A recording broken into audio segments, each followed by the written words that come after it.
Welcome. In this video we are going to see metallurgy part 2. As we know already, in metallurgy there are 3 steps: concentration of the ore, extraction of crude metal and refining of the crude metal. The last video we have seen concentration of the ore, so in this video we are going to see extraction of the crude metal. The extraction of crude metals from the concentrated ores is carried out in 2 steps. From concentrated ore, crude metal will be extracted in 2 steps. So the step 1 is conversion of the ore into oxides of the metal.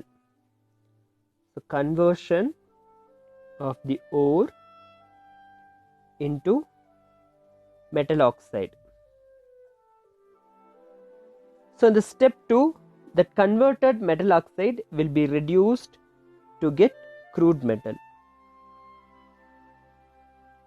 So reduction of the metal oxide. So these are the 2 steps which are involving to extract the crude metal from the concentrated ore. In the concentrated ore, the metal is in positive oxidation state, so that we need to reduce that metal into elemental state.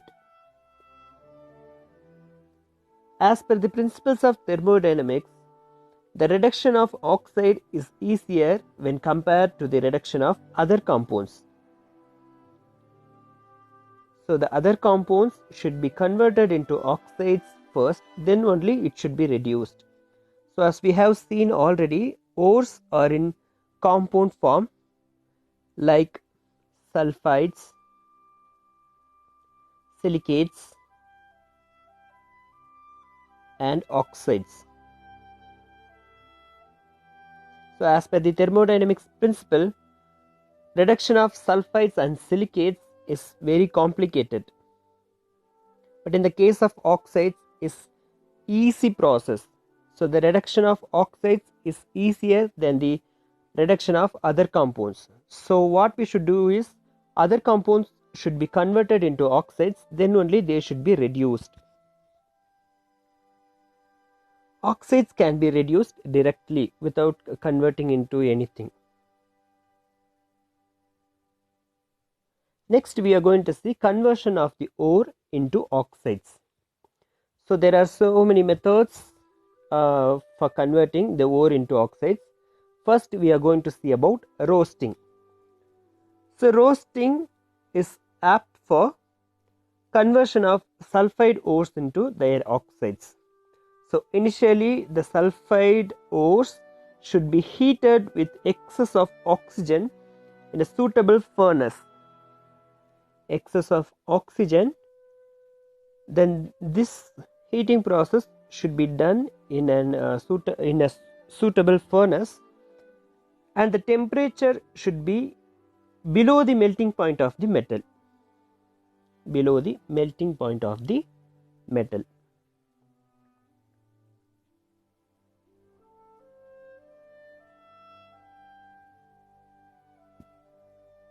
Let's see some examples.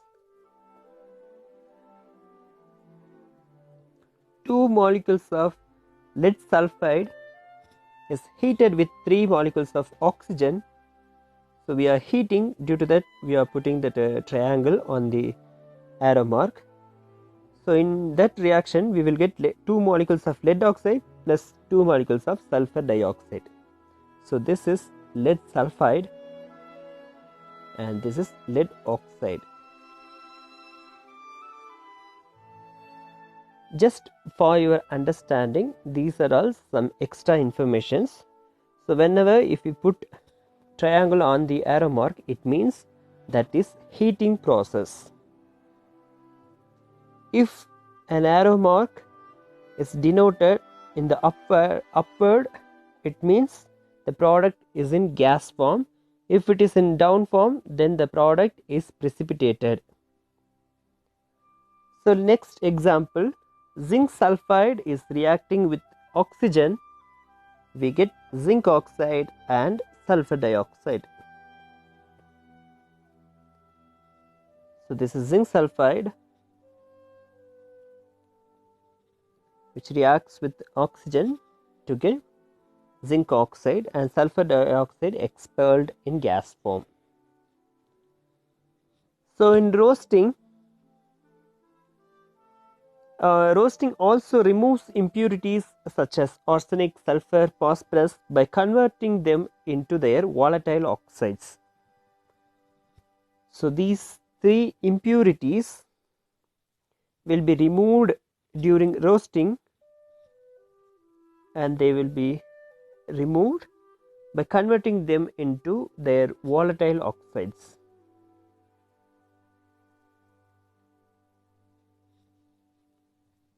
Let's see the chemical reaction. So first, 4 molecules of arsenic reacts with 3 molecules of oxygen to give arsenic dioxide.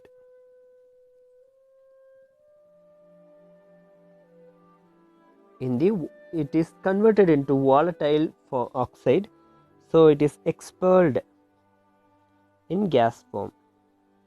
So when sulfur reacts with oxygen, we get sulfur dioxide. When phosphorus reacts with oxygen, we get phosphorus pentoxide. So these 3 products are expelled in the form of volatile gases. So this one is arsenic dioxide.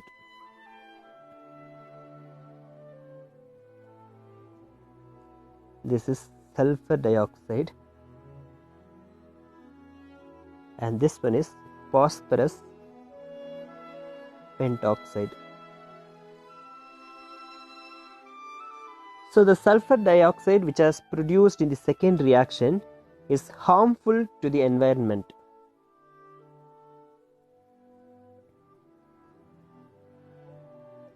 So due to this reason, in factories and all, this sulfur dioxide should be converted into sulfuric acid, then only it should be disposed to avoid the air pollution. In modern metallurgical factories, this byproduct is trapped and converted into sulfuric acid to avoid air pollution. Next method to convert the concentrated ores into oxide is calcination. So in calcination, the concentrated ore is strongly heated in the absence of air. In roasting, the concentrated ore was heated with oxygen, but here the concentrated ore should be heated with absence of oxygen. So in this process, water of crystallization present in the hydrated oxide escapes as moisture. So in the vapor state, it will be escaped. Vapor in the sense moisture. And also, if any organic matter is presented and also get expelled, leaving behind a porous ore. If any organic ore is presented, it will leave behind expelled, leaving behind a porous ore.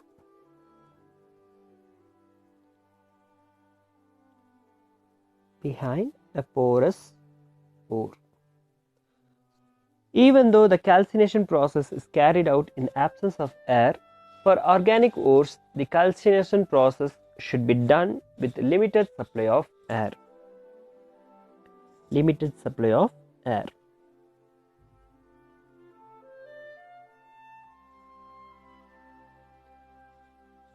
As we know already, organic in the sense they are hydrocarbons. Organic compounds contain hydrogen and carbon only. So porous ores in the sense, during heating, carbon is deposited in the form of tar. Carbon deposited in tar form. So those ores are called as porous ores. Let's see some examples for calcination. first we are going to see about calcination of carbonate ores. During the calcination of carbonate ores, carbon dioxide is expelled. So first example that we are going to see for calcination of carbonate ores is lead carbonate. When lead carbonate is heated, we will get lead oxide and carbon dioxide. So this is lead carbonate, and this one is lead oxide. Next example that we are going to see is calcium carbonate. When calcium carbonate is heated strongly in the absence of air, we will get calcium oxide and carbon dioxide. So this is calcium carbonate, and this one is calcium oxide. Next example, calcination of hydrated ores. So during calcination of hydrated ores, the water of hydration is expelled as vapor. So first example, iron 3 oxide trihydrate. Because there are 3 water molecules, due to that it is called as trihydrate. So in the calcination of iron 3 oxide trihydrate, we will get iron oxide and water molecules are expelled in the form of vapor. So this is iron 3 oxide trihydrate, and this one is iron 3 oxide.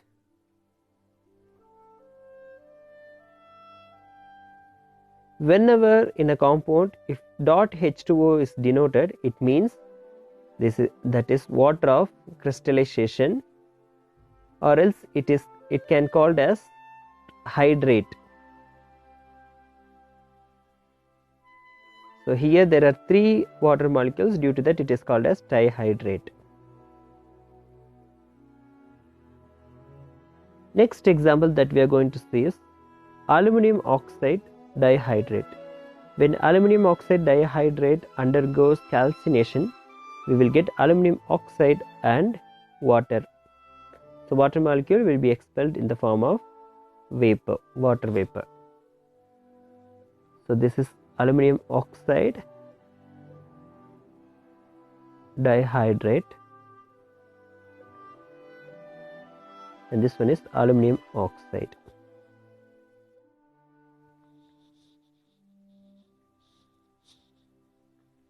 Next we are going to see the second step in extraction of crude metal, that is reduction of metal oxides. So the metal oxides which are formed in the previous steps can be reduced by using suitable reducing agents. For example, carbon monoxide, hydrogen, aluminium, and other reactive metals. For example, sodium. The choice of reducing agents depends on the nature of metal. The appropriate reducing agent should be selected depends on the nature of the metal oxide which is formed in the previous step. For example,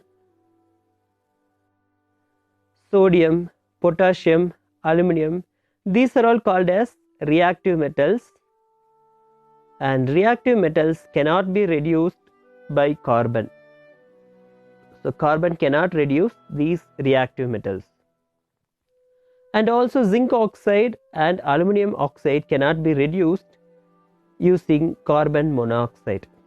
So the choice of reducing agent is depending on the nature of metal oxides.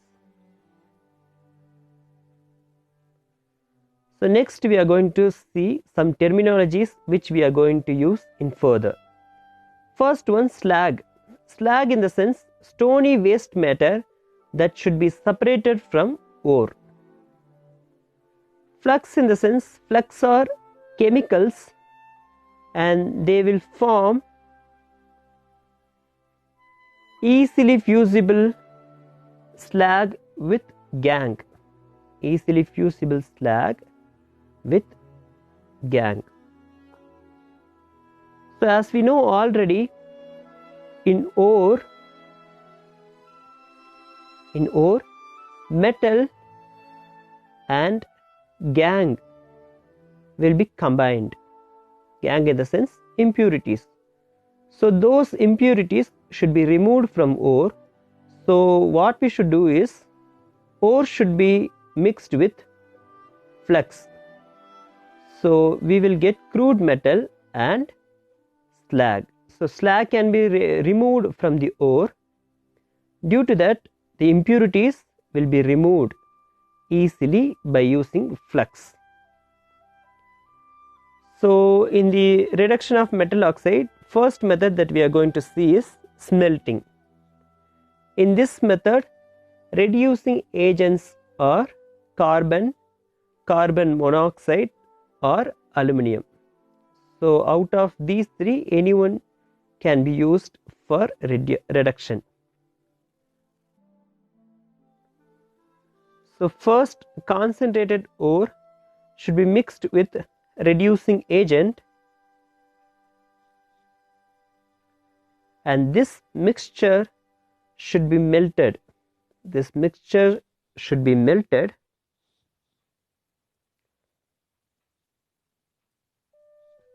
and this melting should be done above the melting point of the metal. Above the melting point of the metal, and this melting process should be done in a smelting furnace. Smelting furnace. Okay, let's see some examples.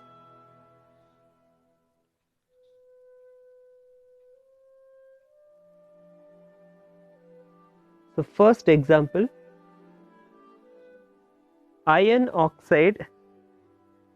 When iron oxide reacts with carbon monoxide, we will get iron and carbon dioxide expelled in gas form.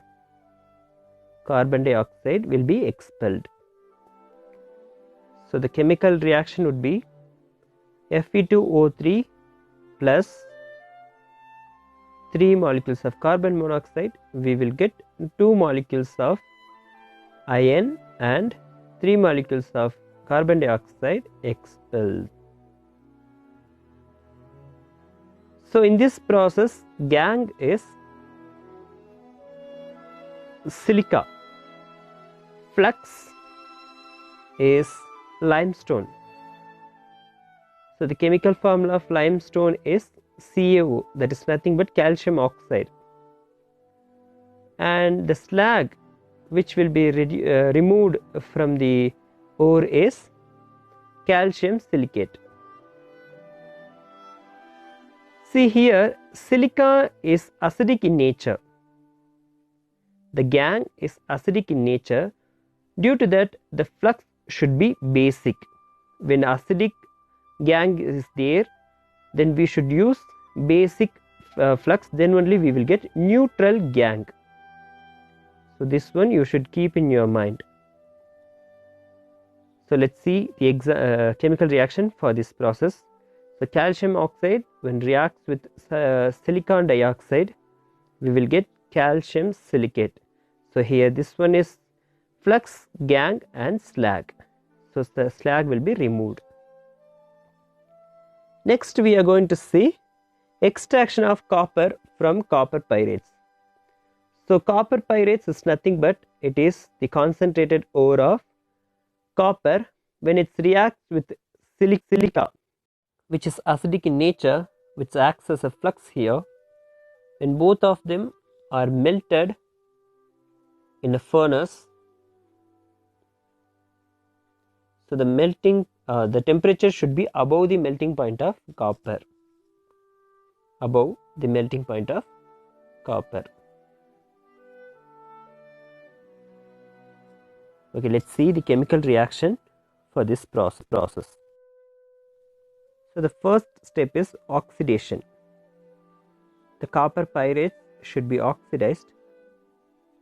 The chemical formula of copper pyrites is CuFeS2.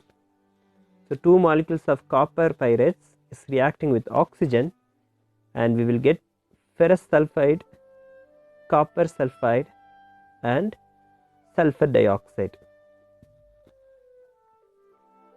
So this is copper pyrites,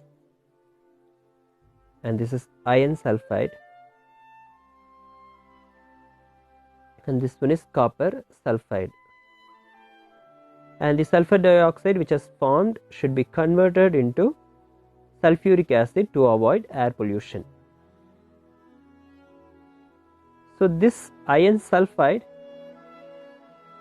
also will get oxidized. So we will get ferrous oxide and sulfur dioxide. This sulfur dioxide also to be converted into H2SO4. This is iron sulfide,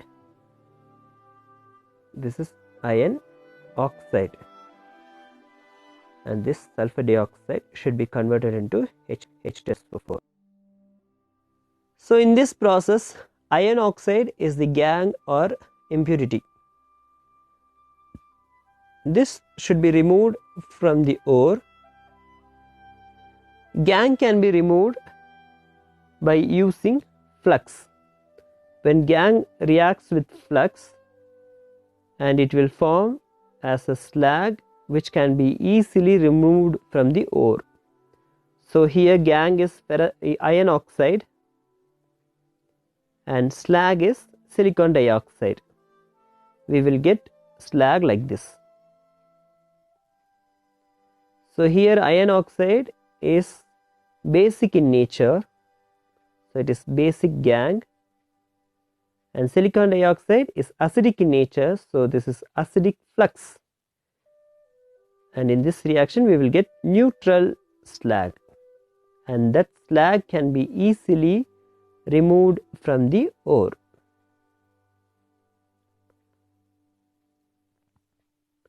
Next, regarding this copper sulfide. This copper sulfide to be oxidized with copper oxide.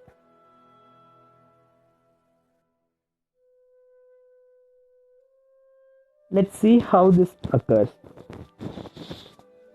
In the first step, copper sulfide will be oxidized with oxygen. So we will get copper oxide and sulfur dioxide expels in gas form. So this one is copper sulfide, and this one is copper oxide. The remaining copper sulfide is further oxidized to its oxide, which is subsequently converted to metallic copper. So this copper oxide reacts with copper sulfide. We will get metallic copper, and sulfur dioxide expels in gas form. The metallic copper is solidified and it has blistered appearance due to the evolution of sulfur dioxide. So the copper which is formed in this reaction is called as blistered copper. Next, we are going to see reduction by carbon. In this method, the oxide ore of the metal is mixed with coal. Oxide ore will be mixed with coal. Coal also called as coke. And this mixture should be heated strongly. And this heating process should be done in a blast furnace.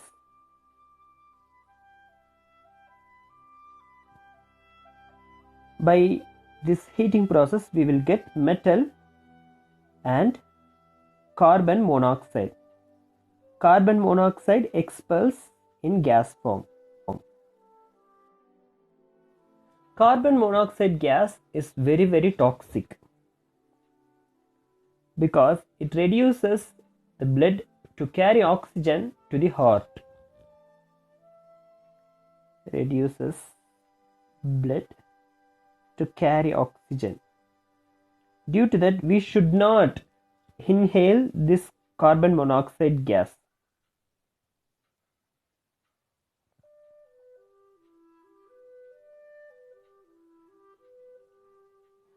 And this method is applicable only for the metals which do not form carbides with carbon at the reduction temperature, because reduction occurs in high temperatures, so metals do not form carbides with carbon in those higher temperatures.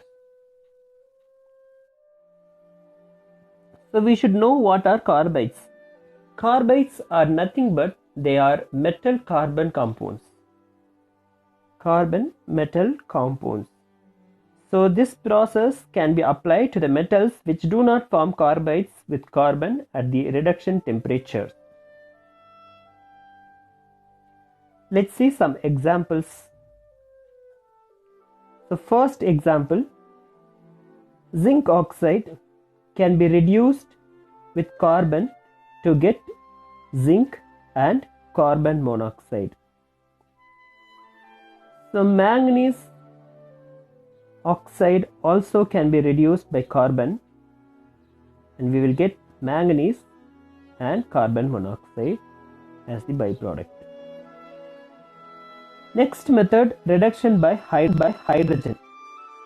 This method is apt for oxides of metals which are having less electropositivity than hydrogen. Metals having less electropositive character than hydrogen.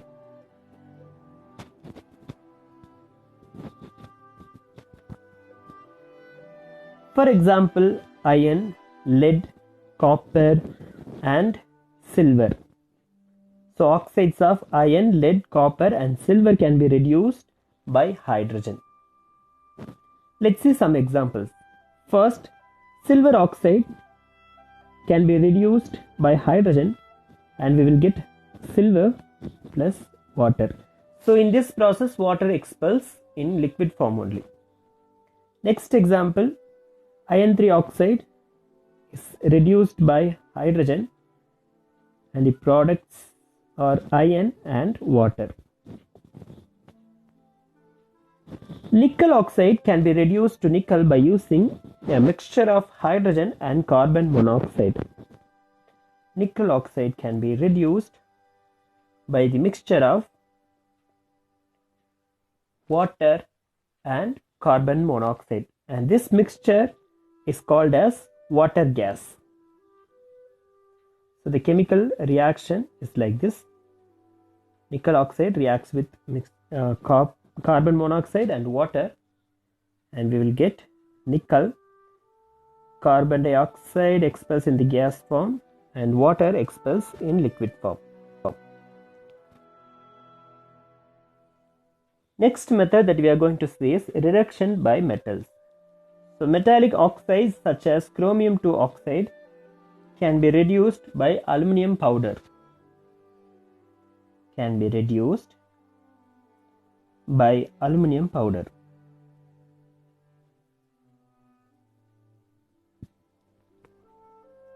And this process is called as aluminothermite process. Aluminothermite process. Okay, let's see how this process occurs. So first, metal oxide and aluminum powder are placed in a fire clay crucible. Metal oxide and aluminum powder. This mixture is placed in a fire clay crucible. So in the fire clay crucible only this reduction process occurs. This aluminothermite process occurs only at higher temperatures. So to initiate the reduction process, we need higher temperatures. So to initiate the reduction process, an ignition mixture is used. Usually ignition mixture is barium peroxide and magnesium. Magnesium and barium peroxide. Okay, let's see how this ignition mixture works. So barium peroxide reacts with magnesium and it yields barium oxide and magnesium oxide. As this is an exothermic process, large amount of heat is evolved. Large amount of heat is produced. So in this reaction, the temperature produced is up to 2400 degrees Celsius, and the reaction enthalpy is 852 kilojoule mole inverse. 852 kilojoule mole inverse. With this large amount of heat, chromium 2 oxide is reduced by aluminium, and we will get 2 molecules of chromium and aluminium oxide. Next example, boron trioxide reacts with 6 molecules of sodium, and we will get boron and sodium oxide. This is boron trioxide, and this is sodium oxide. Next example, rubidium trioxide reacts with 3 molecules of magnesium, and we will get rubidium plus magnesium oxide. So this is rubidium trioxide is reduced by magnesium, and we got rubidium and magnesium oxide. Last method is auto reduction. Auto reduction is simple roasting of some of the ores give the crude metal. So in such cases, no reducing agent is used, and this occurs by its own. By heating with oxygen, we will get crude metals. Let's see the chemical reaction. So for example, cinnabar is the ore of mercury. When it is heated with oxygen, we will get mercury and sulfur dioxide. So this is cinnabar. Cinnabar is the ore of mercury. And sulfur dioxide, which is produced in the reaction to be converted into sulfuric acid to avoid pollution. Part we'll see in the next video. Thank you.